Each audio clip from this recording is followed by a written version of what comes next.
ఈ మీటింగ్ లో చెప్పినట్టుగా పిఠాపురంలో ఏ విధమైనటువంటి కాస్ట్ డిస్క్రిమినేషన్ తో పిల్లల్ని మాట్లాడలేదని చెప్పటానికి మీరు పిల్లల దగ్గరికి వెళ్ళి ఒక్కసారి మాట్లాడారా? పిల్లల తల్లిదండ్రులతో ఒక్కసారి మాట్లాడారా? అమ్మా మీ మీద ఎవరు ఇదిగా 30 మంది పిల్లల్ని ఎవరు మాట్లాడారని ఒక్కసారి అన్నారా? అనకుండా మీరు ఎవరి మీద ఎలిగేషన్లు చేస్తున్నారు? ఒక బాధ్యతాయుతమైనటువంటి పదవిలో ఉప ముఖ్యమంత్రి పదవిలో ఉన్నారని సోయామని ఉందా మీకు? మీ తెలుగుదేశం నాయకుడు రేప్ చేసినటువంటి ఆడపిల్లని పరామర్శించారా వెళ్ళి? అసలు మీరు ఎమ్మెల్యే అయినా సోయామని ఉందా మీకు? ఆ కాన్స్టిట్యున్సీ ఎమ్మెల్యే ఉప ముఖ్యమంత్రి ఒక గ్రామాన్ని వెలేశారు 2 ప్లేట్లు పెట్టి. ఇది 2025లో కూడా జరిగిందో లేదో నాకు తెలియదు అని మీరు అంటున్నారు కదా. మీరు ఒక ఒక ఎలిగేషన్ వచ్చినప్పుడు కనీసం బాధ్యతల దగ్గరికి వెళ్ళి ఏంటమ్మా ఏం జరిగింది, ఇది కరెక్టా కాదా అని మాట్లాడాల్సిన కనీస బాధ్యత మీకు ఉన్నదా లేదా? ఎందుకు వెళ్ళలేదు? వెళ్లకుండా, సంప్రదించకుండా, మాట్లాడకుండా మీరు ఏ విధంగా ఇది ఎలిగేషన్ అనేటువంటి కామెంట్ రాష్ట్రంలో జరుగుతున్న అన్యాయాల మీద చేస్తారు? దీనికి ఖచ్చితంగా మీరు సమాధానం చెప్పి తీరాలి.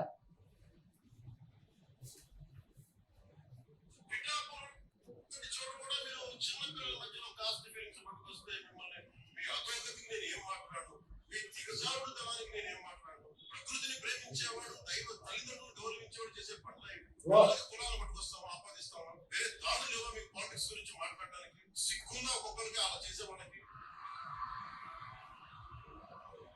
లేదనుకుంటారా? కూర్చొని మీరు కాంట్రాక్ట్ వేస్తే కాంట్రాక్ట్ చేసిన వాళ్ళందరూ మేము బెదిరించేస్తాం, జైల్లో పెడతామంటే ఏమనుకుంటున్నా? మేమేం మాటలు గుర్తుపెట్టుకోండి. అలా బెదిరించే సమూహం ఎవరైనా సరే, మిగతా వారి గురించి నాకు తెలియదు. పవన్ కళ్యాణ్కి అధికారం ఉన్నా అధికారం లేకపోయినా పవన్ కళ్యాణ్ లాగే చాలా ఇంట్లో నుంచి బయటకు వచ్చేటప్పుడు తిరిగి వెళ్తాం లేదు అని డిసైడ్ అయ్యే వస్తాం. అందువల్ల మీ ఆకు రౌడీలు కానీ అలాగే చెప్తున్నారు. ఏదైనా మాట్లాడితే అధికారులు కూడా భయపడుతున్నారు. ఎందుకు భయపడుతున్నారు అంటే చెవులే చెప్తారు. అదే సార్ వాళ్ళ వెనక చాలా మంది రౌడీలు ఉంటారంటే, కిరాయి అంతలు ఉంటారంటే, మీకు కరెక్ట్ గా యోగి ఆదిత్యనాథ్ లాంటి ట్రీట్మెంట్ కనుక ఒక్కొక్కరికి ఇస్తే, ఒక్కొక్కరికి రౌడీజం అంటే కాలు కీలు తీసి మడత పెట్టి కింద కూర్చోబెడితే అప్పుడు కరెక్ట్ గా చెప్తా, కళ్ళు కట్టిపోయిన జీవితకాలం ఒకే ఏకీభవించకపోవచ్చు నక్సలైట్స్.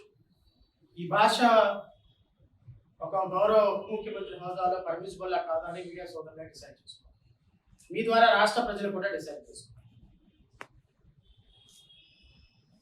అక్కడ కూర్చున్నటువంటి ఒక 10,000 మంది 20,000 మంది క్రౌడ్ మాత్రమే కాదు, ఒక ఉప ముఖ్యమంత్రి గారి స్పీచ్ రాష్ట్ర వ్యాప్తంగా కొన్ని కోట్ల మంది ప్రపంచవ్యాప్తంగా చూస్తారు అన్నటువంటి సోయ ఈ మనిషికి ఉందో లేదో నాకు అర్థం కాదు.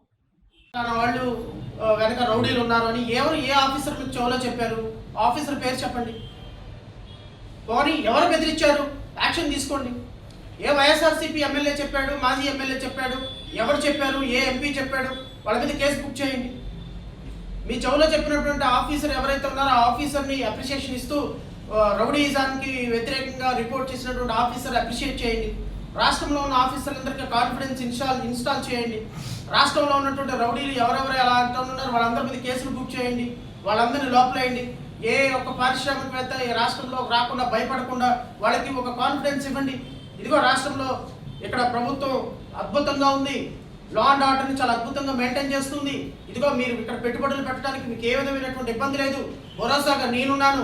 ఇక్కడ లంచం అడిగే ఆఫీసర్ ఉండడు, లంచం అడిగే ఎమ్మెల్యే ఉండడు, లంచం షేర్ అడిగే ఎంపీ ఉండడు, ఏ విధమైనటువంటి ఉండవు. మేము మీకు భరోసా ఇస్తున్నాం. గత ప్రభుత్వం చేసింది, ఈ ప్రభుత్వం చాలా అద్భుతంగా పనిచేస్తుందని ఎవరున్నారో XYZ మాట్లాడేటప్పుడు స్పష్టత, మాట్లాడే ముందు ఒక ఆలోచన ఉండాల్సినటువంటి బాధ్యత కలిగిన పదవిలో ఉన్న మీరు ఇంత చవకబారుతనంగా ఇంత చీప్గా మాట్లాడితే అసహ్యంగా ఉంది ఉప ముఖ్యమంత్రి అని చెప్పుకోవడానికి.